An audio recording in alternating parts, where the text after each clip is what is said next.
기도에 오신 여러분, 우리 오늘 보실 말씀은 우리 마태복음 여러분 오늘 본 말씀 매일 성경으로 보신 분들은 오늘 말씀 보셨죠, 그죠? 마태복음 7장 21절부터 29절까지 말씀을 보셨을 텐데 오늘 매일 성경으로 보셨거나 또 안 보신 분들도 상관없습니다. 나는 매일 성경 안 보시는 분도 상관없고요.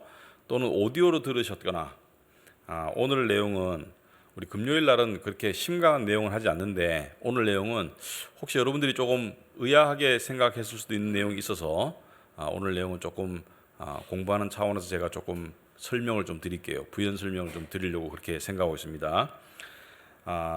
일단 제가 그 말씀을 읽고 난 다음에 제가 이렇게 이야기를 하면 여러분들이 무슨 내용인지 아실 것이다. 왜냐하면 성경을 보면서 잘 이해가 안 되는 부분은 믿는 자들에게는 좋지 않아요. 왜냐하면 찝찝하기 때문에. 그리고 오해가 되는 부분은 더 좋지 않아요. 왜냐하면 오해가 되는 부분은 좀 신앙의 걸림돌이 되기 때문에 좋지 않거든요. 그래서 그런 맥락에서 이 마태복음 7장 21절 말씀을 제가 먼저 읽고 우리 또 말씀 보도록 하겠습니다. 이 세 번역으로 읽겠습니다. 마태복음 7장 21절 나더러 주님 주님 하는 사람이라고 해서 다 하늘나라에 들어가는 것이 아니다. 하늘에 계신 내 아버지의 뜻을 행하는 사람이라야 들어간다. 그날에 많은 사람이 나에게 말하기를 주님 주님 우리가 주님의 이름으로 예언을 하고 주님의 이름으로 귀신을 쫓아내고 또 주님의 이름으로 많은 기적을 행하지 않았습니까? 할 것이다. 그때 내가 그들에게 분명히 말할 것이다. 나는 너희를 도무지 알지 못한다. 불법을 행하는 자들아 내게서 물러가라. 그러므로 24절 내 말을 듣고 그대로 행하는 사람은 반석 위에다 자기 집을 지은 슬기로운 사람과 같다고 할 것이다. 비가 내리고 홍수가 나고 바람이 불어서 그 집에 들이쳤지만 무너지지 않았다. 그 집을 반석 위에 세웠기 때문이다. 그러나 나의 이 말을 듣고서도 그대로 행하지 않은 사람은 모래 위에 자기 집을 지은 어리석은 사람과 같다고 할 것이다. 비가 내리고 홍수가 나고 바람이 불어서 그 집에 들이치니 무너졌다. 그리고 그 무너짐이 엄청났다. 예수께서 이 말씀을 마치시니 무리가 그의 가르침에 놀랐다. 예수께서는 그들의 율법학자들과는 달리 권위 있게 가르치셨기 때문이다. 아멘. 우리 기도하겠습니다.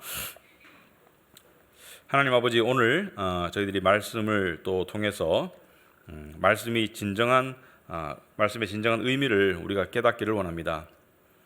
말씀을 참으로 깨달을 때는 우리 마음에 은혜가 되고 또 거룩한 부담이 되지만 말씀을 깨닫지 못하거나 오해할 때는 우리의 신앙에 막힘이 되고 걸림돌이 되기 때문에 이 시간 하나님께 간구하오니 성령께서 저희들의 마음의 문을 여시고 우리에게 조명하여 주셔서 이 말씀을 분명히 깨달을 수 있도록 주님 도와주시옵소서.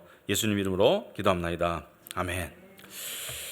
네, 우리 7장 21절부터 29절은 두 섹션으로 나뉘어져 있죠. 첫 번째 섹션에 나오는 사람들은 21절부터 23절까지 나오는 사람들은 소위 말해서 이 예수님께서 이 비유를 말씀하시는 것은 이 마지막 때에 많은 사람들이 나에게 말하기를 주여 주여 할 것이다. 주님 주님 이렇게 할 것인데 결론적으로 뭐예요? 나는 너희를 모른다라고 할 것이다. 이렇게 엄청나게 이 끔찍한 내용이죠. 많은 사람들이 주님 주님 할 것인데 예수님께서는 나는 너희를 도무지 알지 못한다. 내게서 물러가라. 물러가면은 갈 곳은 지옥밖에 없어요.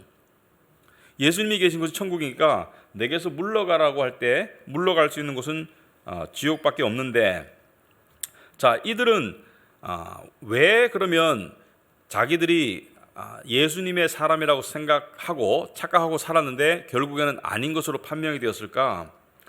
왜냐하면 이들은 주님 앞에 가가지고 이 하는 이야기를 전부 들어오면 우리가 주의 이름으로 이것을 하고 이것을 했습니다. 했다는 얘기를 계속하고 있어요. 그죠? 뭐라고 말하고 있습니까? 예언도 하고 했다는 것은 어떤 예언은 하나님이 주신 예언이 아닌 것들도 많다는 것을 이야기하고 있고요. 그 다음에 귀신도 쫓아내고 많은 기적을 행하지 않았습니까? 자, 이적도 하나님이 아니고 사탄이 하는 것도 있다는 것을 암시하죠. 그런데 이것도 하고 이것도 하고 이것도 했습니다라고 하는데 예수님께서는 나는 너희를 모른다라고 말하고 있습니다. 어떤 학자들은 이것을 놓고 그냥 피상적인 행함이다, 진정한 믿음을 바탕으로 하지 않은 행함이다. 저는 그렇게 보기보다는 행함을 앞세워서 갔더니 천국에 못 들어가더라, 행함으로는 구원을 못 받는 것이더라, 저는 이렇게 해석을 하고요. 오늘 본문에서 좀 포커스를 맞추고 싶은 부분은 24절부터 29절까지인데요. 왜냐하면 사실은 오늘 아침에 또 이렇게 이 매일 성경으로 보거나 또 듣거나 하신 분들 중에 조금 오해하실 수 있는 그런 내용이 있어서 제가 아침에 듣고 오늘 좀 설명을 좀 드려야 되겠다 이런 생각을 했습니다. 매일 성경은 참 성서윤회는 훌륭한 단체인데 또 때로는 사람들인지라 조금 오해 소지가 있어서 제가 조금 설명을 좀 드리려고 해요. 자, 24절에 그러므로 내 말을 듣고 그대로 행하는 사람은, 자, 앞에 사람들은 행했다고 했는데 이렇게 행했다고 하는데 구원을 못 받았다. 그러니까 학자들은 말씀대로 안 했기 때문이다 이렇게 말하는 학자들이 있어요. 말씀대로 안 했기 때문이다. 예수님께서 그러므로 내 말을 듣고 그대로 행하는 사람은 반석 위에다 자기 집을 지은 슬기로운 사람과 같다고 할 것이다. 자, 반석 위에 지었다, 바위 위에 지었다. 그러니까 어떻게 해요? 집이 단단한 기초가 있으니까 비가 내리고 홍수가 나고 바람이 불어도 그 집은 끄떡이 없다. 그런데 나의 말을 듣고 그대로 행하지 않는, 그러니까 그냥 행하는 것이 아니고 그대로 행한다는 것은 문자적으로 100% 순종을 말합니다. 그죠? 나의 말을 듣고서도 그대로 행하지 않는 사람은 모래 위에 자기 집을 지은 어리석은 사람과 같다고 할 것이다. 비가 내리고 홍수가 나고 바람이 불어서 그 집에 들이치니 무너졌다, 심하게 무너졌다 이렇게 말하고 있습니다. 자, 이것을 들었을 때 여기서 내 말이라는 것은 예수님께서 무슨 말씀을 하시냐면은 산상수훈을 말씀하시는 거예요. 그죠? 산상수훈은 마태복음 5장부터 지금까지 7장까지 이어진 내용이 산상수훈인데, 심령이 가난한 자는 복이 있나니 팔복부터 시작해가지고 네 재물을 하늘에 두라, 또는 염려하지 말아라, 또는 비판하지 말아라, 여러 가지 율법을 주셨죠. 율법을 주신 거예요. 그러고 난 다음에 24절에 내 말을 듣고 그대로 행하는 사람은, 여기서 그대로 행한다는 것은 말 곧대로 행하는 사람은 반석 위에다 자기 집을 짓는다. 그래서 집은 뭘 상징할까요? 집이 무너진다고 하는데 뭐가 무너진다는 거 보세요, 여러분. 이 암시적으로 구원을 말하는 게 맞습니다. 집이라는 것은 암시적으로 구원을 말하는 게 맞아요. 그렇다면 봐라, 예수님께서 내 말을 듣고 그대로 행하는 사람은 집이 멀쩡할 것인데, 내 말을 듣고 그대로 행하지 않는 사람은 그리고 모래 위에 자기 집을 지은 것 같아가지고 나중에 집이 무너질 것이다. 이 무너진다는 것은 앞에 있는 부류의 사람들을 암시하는 것 같아요. 그죠? 마지막 날에 예수님께서 나는 너희를 모른다 이렇게 암시하는 사람을 말할 것 같아서 이 말을 딱 듣고 어떤 분들은 행함을 근거로 구원에 이른다라고 이야기합니다. 행함을 근거로. 자, 그러면 성경 전체 내용에 부합해야 안 해요? 성경 전체 내용에 부합을 안 해요. 마치 행함이 강조되는 것처럼 이야기를 해요. 그래서 성경 전체 내용에 부합을 안 합니다. 누가 예수 그리스도를 믿는 믿음을 가졌다고 해가지고 산상수훈의 모든 가르침을 그대로 행할 수 있겠습니까? 그대로 행할 수 없어요. 자, 이것은 구약의 율법을 주시고 난 다음에 백성들이 지켰습니까? 못 지켰습니까? 못 지켰죠. 못 지키고서 율법을 통해서 죄를 깨닫고 그 다음에 예수님을 받아들이고, 율법에 의해서 좌절된 사람들이 예수님을 받아들이고 죄를 깨달은 사람들이 십자가를 받아들이고 구원을 받았다. 그래서 율법은 죄를 깨닫게 하고 사람들의 무능함을 드러내고, 구원은 오직 믿음으로, 예수님의 십자가와 부활을 믿음으로, 죽으심과 부활의 복음을 믿음으로 구원을 받는다. 이게 성경의 내용인데, 이것을 읽으면 마치 행하면 구원을 받고 자기 집이 안 무너지고 그대로 행하지 않으면 집이 무너진다, 구원을 잃을 것 같다라고 생각하는 사람도 있고 그렇게 해석하는 사람들도 있어요. 과연 그럴까? 여러분, 성경은 일관성이 있는 책이죠, 그죠? 그래서 이 안에 예수님의 말씀의 깊은 뜻을 우리가, 진정한 뜻을 우리가 헤아려야 됩니다. 그러지 않고는 오해하기가 쉬운 본문이고 쉽지가 않은 본문이에요. 먼저 예수님께서는 그 성경 해석에 아주 중요한 원리를 하나 말씀하셨어요. 뭐냐면 요한복음 5장 39절에 너희가 성경을 연구하는 것은 영원한 생명이 그 안에 있다고 생각하기 때문이다. 그러니까 성경을 연구하는 것은 요한복음 5장 39절에 영원한 생명이 성경 안에 있다고 생각하고 너희들이 성경을 연구하지. 그런데 예수님 뭐라 했어요? 성경은 나에 대하여 증언하고 있다. 그래서 성경은 근본적으로 너보고 네가 뭘 해서가 아니라 나에 대해서 증언하고 있다. 그러니까 말하자면 성경에는 율법이 있습니다. 우리 보고 이렇게 살아라, 이렇게 해라, 이거 하지 말아라, 여러 가지 율법, 도덕적인 율법, 많은 율법들이 들어있는데 성경은 근본적으로 우리 보고 해라 말아라에 관한 책이 아니고 근본적으로 누구에 관한 책이라고요? 예수님에 관한 책이라고 이야기하고 있어요. 기억하시기 바랍니다. 예수님께서 너희가 성경을 연구하는 것은 영원한 생명이 그 안에 있다고 생각하기 때문이다. 이 말 속에는 너희는 성경을 연구하고 그 말을 따르고 지킴으로 말미암아 영생을 얻는다고 생각하는데, 성경은 나에 대해서 증언하고 있고, 그 다음에 요한복음 5장 40절에 그런데 너희는 생명을 얻으러 나에게 오려고 하지 않는다. 무슨 말입니까? 생명을 원하면은 나에게 와야 된다. 너희들의 행함이 아니라 나에게 와야 된다고 이야기하고 있어요. 오늘 본문의 내용과 좀 다른 것 같은 느낌이 들죠. 그런데 여기서 우리가 뽑으려고 하는 그 원칙은 뭐냐면은 예수 그리스도를 빼고 성경을 해석하면 자칫 율법책이 되거나 도덕경이 됩니다. 율법책이 되거나 도덕경이 된다. 자, 이 오늘 본문에 대한 설명을 들으면서 거기에 뭐가 빠졌냐면 예수 그리스도가 빠졌어요. 그러다 보니까 율법책이 될 수밖에 없어요. 예수 그리스도가 빠지니까 이렇게 해야지 참된 믿음이고 이렇게 해야지 구원받는다, 이렇게 되니까 행함에 의한 구원인 것처럼 갈 수밖에 없어요. 내용 자체가 자칫 잘못 들으면. 물론 그 설명한 사람이 꼭 그런 의도로 했다고 생각하진 않지만 그렇게 들려요, 자칫 잘못하면. 자, 그렇다면 여기 아주 중요한, 우리 이 본문 속에 보면은 아주 중요한 키 단어가 하나 있습니다. 핵심 단어가 있는데 그게 뭐예요? 반석이에요. 반석이란 rock.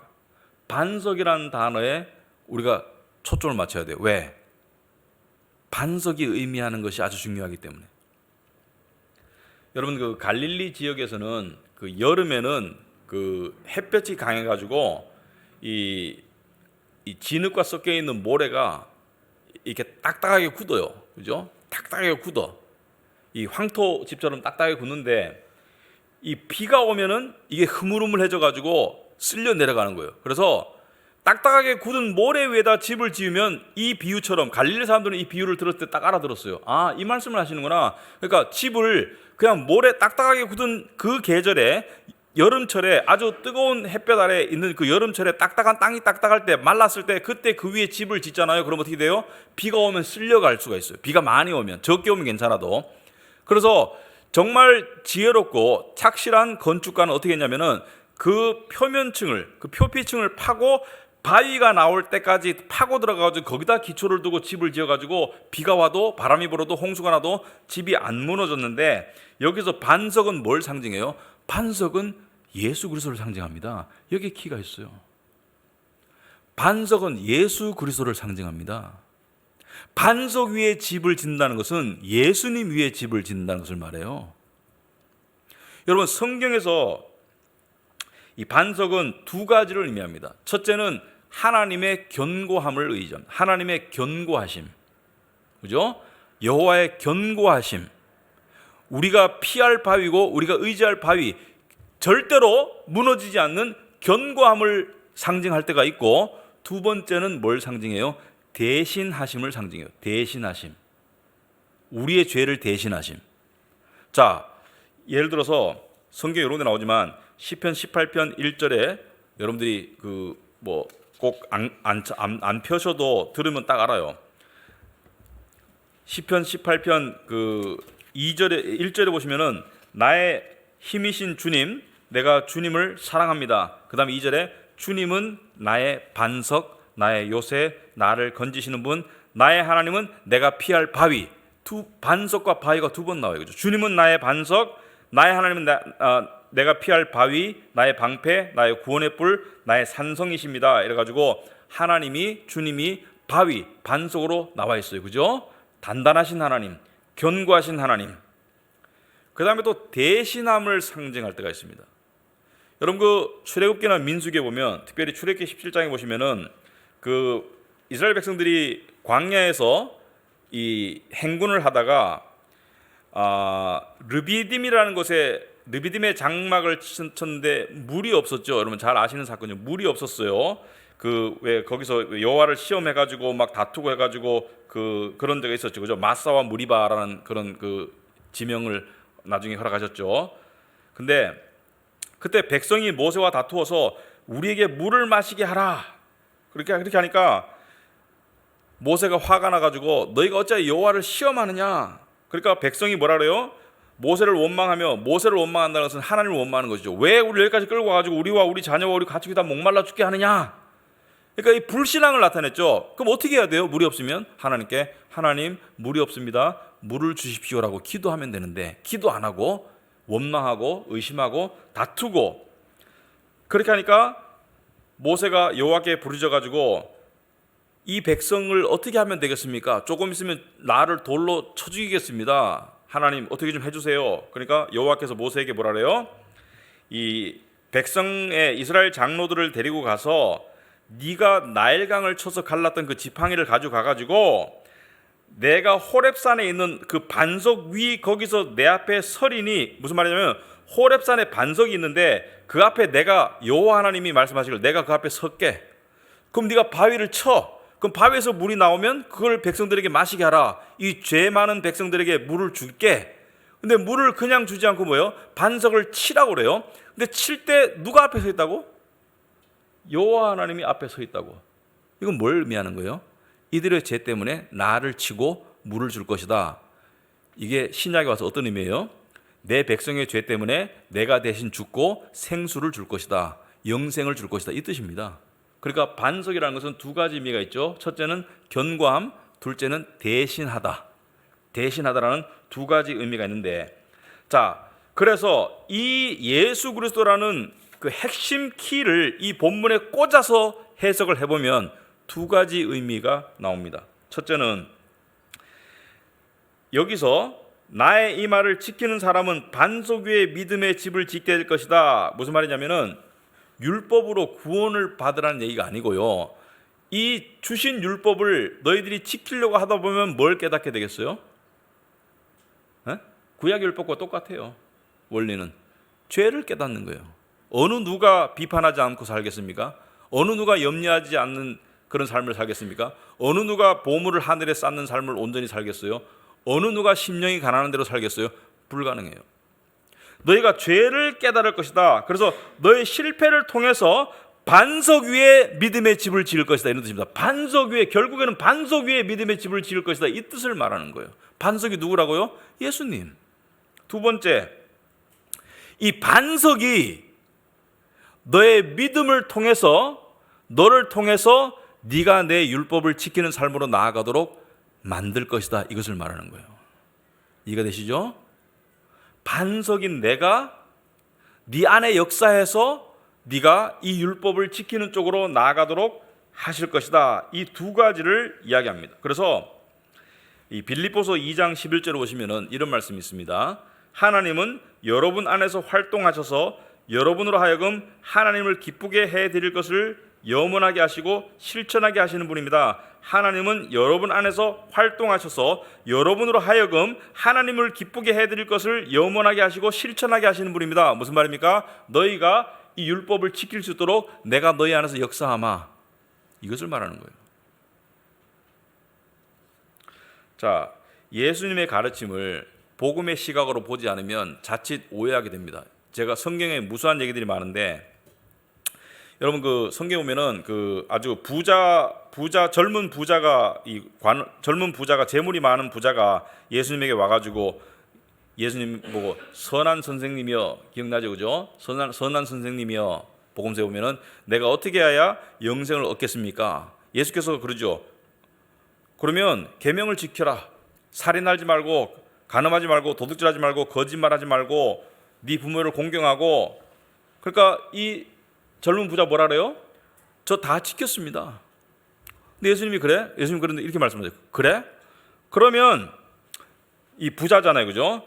네가 가지고 있는 것을 다 팔아서 가난한 자들에게 나누어줘. 그러면 하늘에서 보화가 네게 있을 것이고, 그리고 와서 나를 따르라. 그렇게 하니까 이 젊은 이 부자가 어떻게 돼요? 얼굴이 슬픈 기색을 띠고 근심하면서 떠났죠. 왜? 재물이 너무 많아서 그건 못하겠어. 자, 이 이야기를 문자적으로 보면, 그러면 재산 팔아서 가난한 사람에게 다 주면 영생을 얻는가? 그걸 말하는 게 아니에요. 예수님께서 하시는 말씀의 이 의도는 네가 율법 지킴을 통해서 영생을 얻는다고 생각하는데, 그러려면 여기까지 해봐라는 뜻이에요. 네가 이것도 할 수 있겠어라는 뜻이에요. 네가 율법을 지켜서 영생을 얻으려고, 네 행함으로 구원을 얻으려면 그러면 끝까지 해봐. 완전하게. 못하는 거예요. 이해되십니까? 그 사람이 재산을 다 판다고 해가지고 하늘나라 못 들어갑니다. 근데 예수님은 그 사람이 그렇게 못할 걸 알고 있었어요, 이미. 그래서 그 사람이 실패할 수밖에 없는 영역을 건드신 거예요. 그래서 이것을 예수님의 이 본 의도를 우리가 잘 알아야 돼요. 그래서 제자들이 그 놀라가지고 예수님께 그렇게 말하죠. 그러면 누가 구원을 얻을 수 있습니까? 예수님이 뭐라 했습니까? 누가 구원을 얻을 수 있습니까? 예수님이 정답을 주셨어요. 사람으로는 할 수 없다고 그랬습니다. 사람은 할 수 없고 행함으로 할 수 없다는 걸 말하는 거예요. 하나님으로 할 수 있다는 것은 오직 하나님이 구원을 주시는 것이지 행함으로 할 수 없다는 거예요. 반대로 삭개오의 경우에는 그냥 구원을 베푸셨어요. 근데 삭개오는 자기의 재산을 팔아가지고 줬습니다. 왜? 삭개오는 그 재산을 줘서 구원을 얻은 게 아니고 구원의 믿음과 은혜를 가지고 재산을 나눠준 거예요. 그래서 오늘 반석에 내 말을 지킨다는 그 뜻은 두 가지가 있습니다. 반석 위에 집을 짓는다는 것은 행함으로 믿음이 주어지지 않아요. 하지만 참 믿음은 행함으로 나아가게 되어 있다. 이것을 이야기하는 거예요. 그런데 너는 중간에 실패할 것이다. 근데 반석 위에 집을 지어라. 반석은 예수님이 견고하고 우리를 대신하신다는 것을 이야기하는 거예요. 이 안에도 복음이 들어있는 거예요. 이걸 율법적으로 해석하면 안 되죠. 구원은 오직 믿음으로 주어지는 것이죠. 로마서 3장 20절에 그러므로 율법의 행위로는 하나님 앞에서 의롭다고 인정받을 사람이 아무도 없습니다. 율법으로는 죄를 인식할 뿐입니다. 율법의 행위로 하나님 앞에 의롭다고 인정받을 수 있는 사람은 아무도 없다는데, 그러면 예수님께서 불가능한 길을 제시한 거잖아요. 이 말대로 그대로 행하면 집이 안 무너진다고 말씀하셨으니까. 사람이 로마서 3장 28절에 율법의 행위와는 상관없이 믿음으로 의롭다고 인정을 받는다고 우리는 생각합니다. 믿음으로 의롭다고 인정을 받는다. 그런데 이 믿음이 반석 위에 심어져 있으면 죄는 반석이 대신 담당하시고, 그리고 반석 되시는 주님께서 우리 안에 역사하셔서 우리가 할 수 없었던 율법 지킴의 삶으로 나아가도록 만드신다는 것을 이야기하죠. 그래서 예수 믿으면, 참 믿음을 가진 사람은 5년, 10년 지날수록 삶이 달라집니다. 달라져요. 근데 나는 예수 믿는다고 생각하는데 삶이 안 달라져. 맨날 냉랭하고 뭐 예배 빼먹기를 뭐 우습게 알고, 그거는 자기 혼자 착각이죠.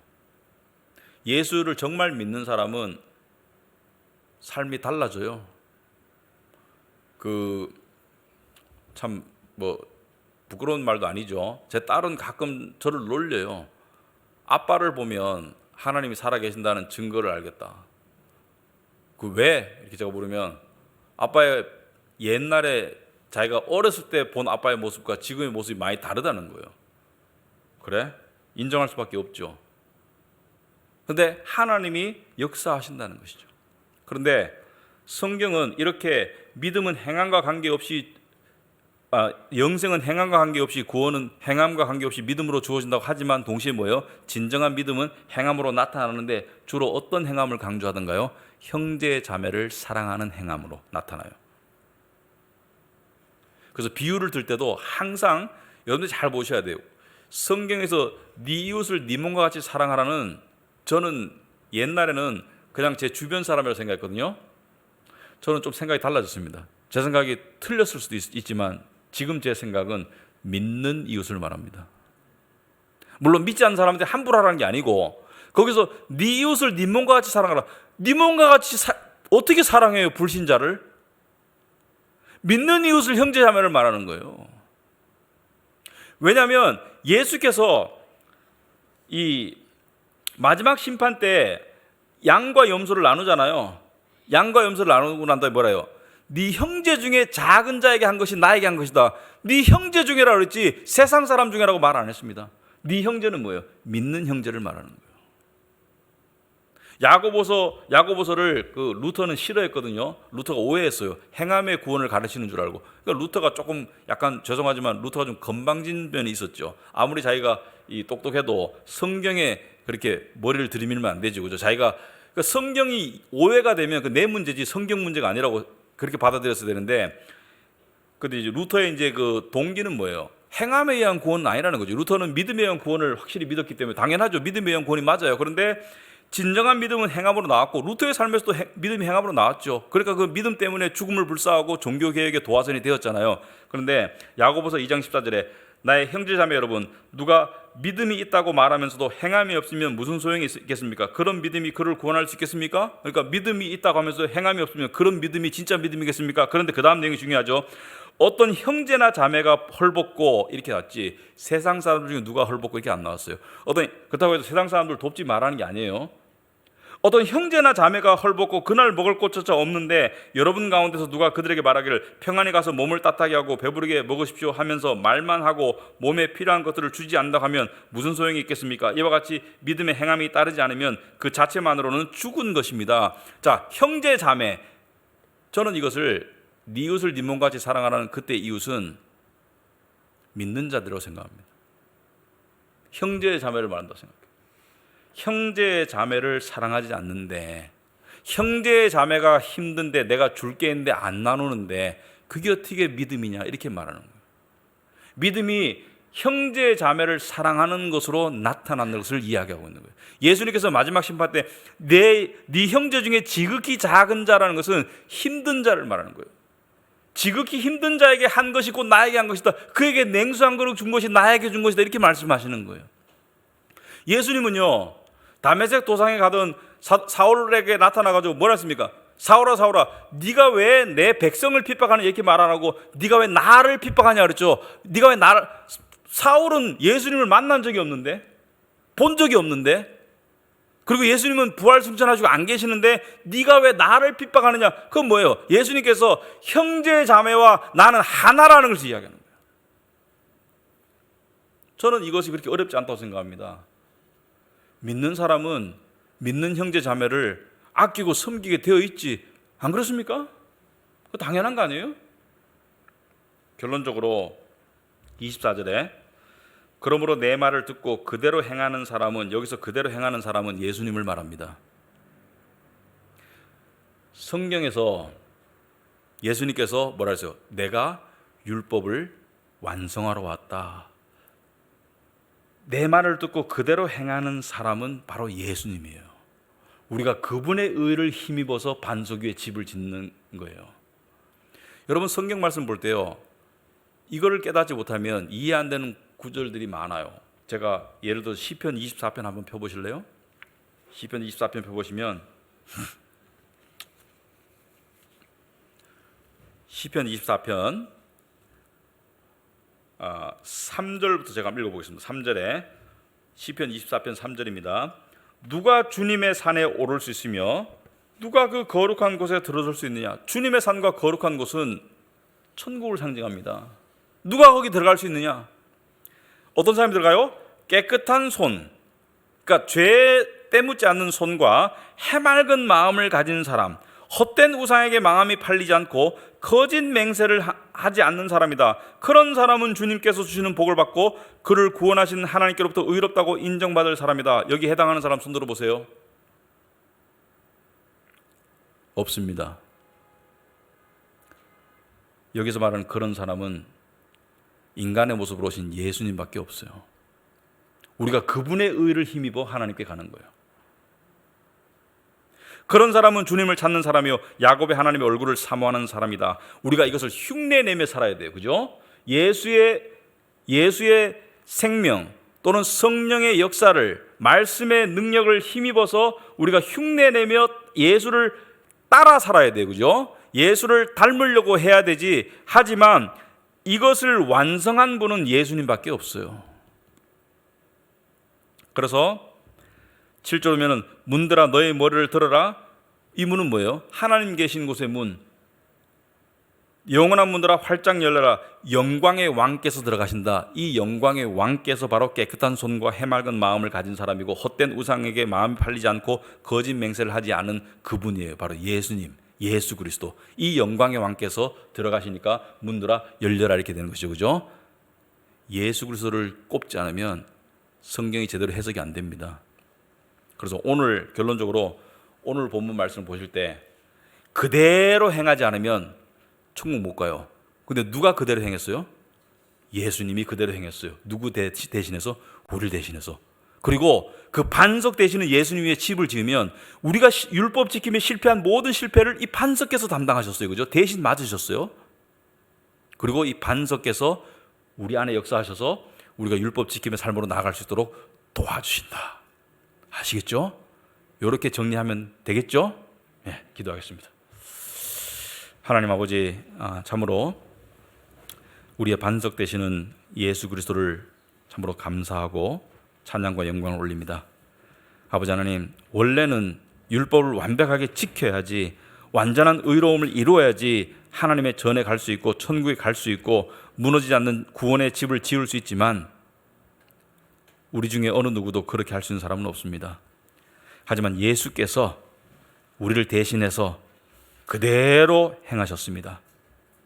그리고 그대로 행해서 얻으신 의를 우리에게 주시고 믿음 주셔서 우리가 반석이신 주님 위에 믿음의 집을 짓게 하시고 구원의 집을 짓게 하시고 우리의 모든 율법 어김의 죄를 향해서는 대신 맞으셔서 십자가에 죽으시고 또 우리의 견고한 구원의 바위가 되시며 또 우리 안에 역사하셔서 우리가 율법 지킴의 삶으로 나아갈 수 있도록 역사하시는 줄 믿습니다.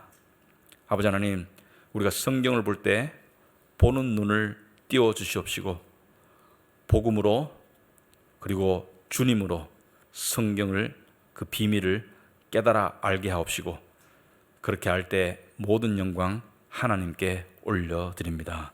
예수님 이름으로 기도합나이다. 아멘.